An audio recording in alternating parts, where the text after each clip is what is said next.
Saudara-saudari dan para sahabat terkasih dalam Kristus, selamat pagi dan selamat bertemu kembali dalam Renungan Harian Katolik Duc in Altum. Pada pagi hari ini, saya mengajak kita semua untuk mendengarkan firman Tuhan. Dan bacaan pada pagi hari ini diambil dari Injil Matius, bab 5, ayat 43 sampai dengan 48.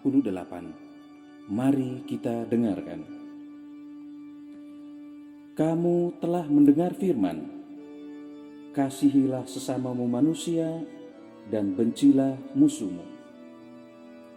Tetapi aku berkata kepadamu, kasihilah musuhmu dan berdoalah bagi mereka yang menganiaya kamu. Karena dengan demikianlah kamu menjadi anak-anak Bapamu yang di surga, yang menerbitkan matahari bagi orang yang jahat dan orang yang baik, dan menurunkan hujan bagi orang yang benar dan orang yang tidak benar. Apabila kamu mengasihi orang yang mengasihi kamu, apakah upahmu? Bukankah pemungut cukai juga berbuat demikian? Dan apabila kamu hanya memberikan salam kepada saudara-saudaramu saja, apakah lebihnya daripada perbuatan orang lain? Bukankah orang yang tidak mengenal Allah juga berbuat demikian? Karena itu, haruslah kamu sempurna, sama seperti Bapamu yang di surga adalah sempurna. Demikianlah sabda Tuhan. Saudara dan saudari terkasih, dalam masyarakat kita ada gambaran yang cenderung negatif tentang musuh. Musuh itu dipandang sebagai orang yang tidak baik, kasar, jahat, dan masih banyak lagi label lain yang disematkan kepada mereka. Maka tidak heran jika musuh itu dibenci, dibuli, dikucilkan, disingkirkan, bahkan bila perlu dimusnahkan. Dalam hukum Taurat bahkan ada ungkapan yang cukup terkenal, yaitu mata ganti mata, gigi ganti gigi. Prinsip ini, saudara-saudara, mau menggambarkan bahwa ada hukum pembalasan yang setimpal terhadap apa yang dilakukan musuh. Hal di atas tentu sangat kontras dengan apa yang diajarkan Kristus dalam bacaan tadi. Ajaran Yesus hari ini justru merupakan antitesis dari ajaran lama dalam hukum Taurat itu.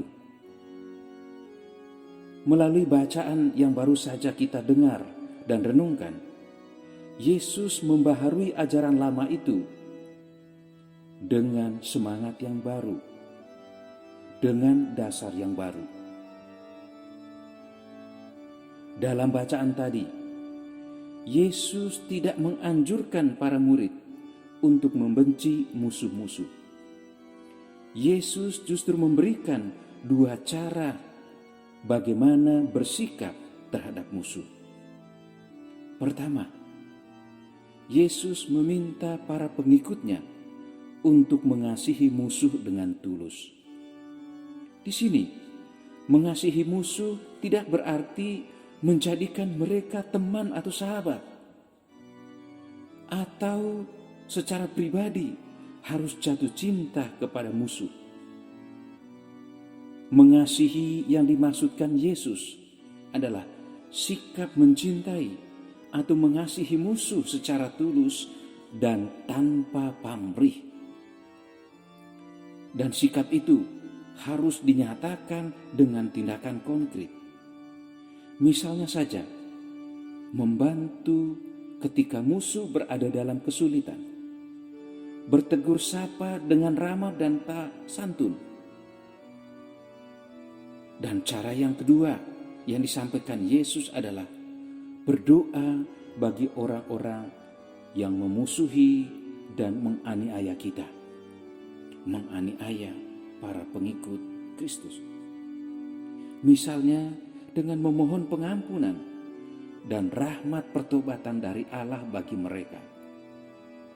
Ingatlah, doa yang keluar dari hati yang tulus dan disampaikan dengan penuh iman mampu mengubah hati dan sikap yang penuh permusuhan menjadi hati yang cinta damai, cinta persaudaraan. Hal inilah yang dilakukan oleh Yesus kepada orang-orang yang menyalibkan Dia. Dan kita sebagai pengikut Yesus tentu wajib meneladani sikap Yesus ini.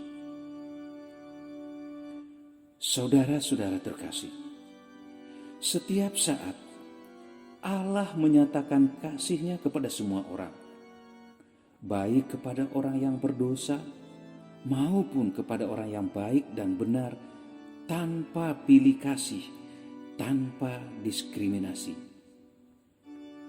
Pengalaman akan belas kasih Allah tentu mendorong para pengikut Yesus, mendorong kita untuk mengasihi sesama, mengasihi musuh-musuh kita dengan tulus, dan juga berdoa bagi mereka. Dengan cara demikian, para pengikut Yesus menjadi anak-anak Allah Bapa di surga. Bagaimana dengan kita masing-masing? Sudahkah kita sering mengasihi dan mendoakan orang-orang yang membenci dan memusuhi kita? Semoga demikian.